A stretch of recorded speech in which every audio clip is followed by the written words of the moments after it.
5 weeks. That's not a warning. That's an opportunity. Between now and the 5th of April, you've still got time to make a few smart moves that can genuinely improve your position before the tax year resets. Because when the clock ticks over, a lot of allowances refresh. And that means whatever you haven't used this year simply stays unused. So this isn't about tax trivia. It's about recognizing what's still available to you and deciding what's worth acting on. Start with your ISA. You've got a £20,000 allowance for this tax year. If you've already used it, great. If not, this is your chance to decide whether some of your cash should be working harder inside a tax-free wrapper. Growth, interest, dividends, all sheltered. And once the 5th of April passes, this year's allowance is history. A new one begins, but this one doesn't stack. So if you've got investments sitting outside an ISA, this is the moment to look at shifting some across before year end. It's a simple move that protects future growth from tax. The key is making that decision while the window is still open.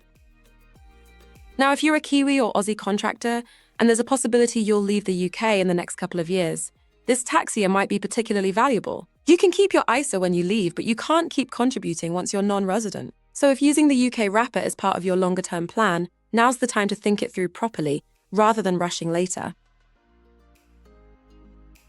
Then there's overseas income.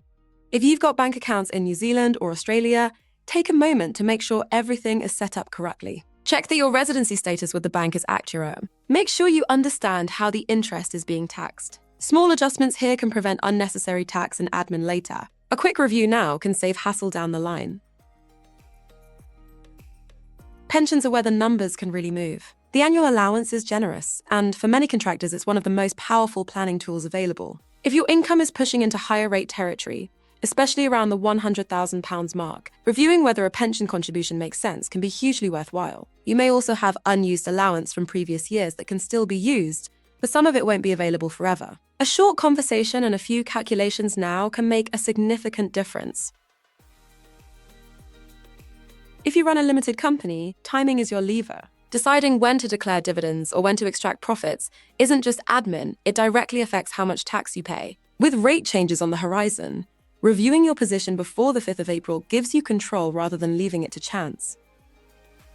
Sole traders, your opportunity is preparation. Making tax digital is coming, and moving towards clean, digital, up-to-date records now will make that transition smooth instead of stressful.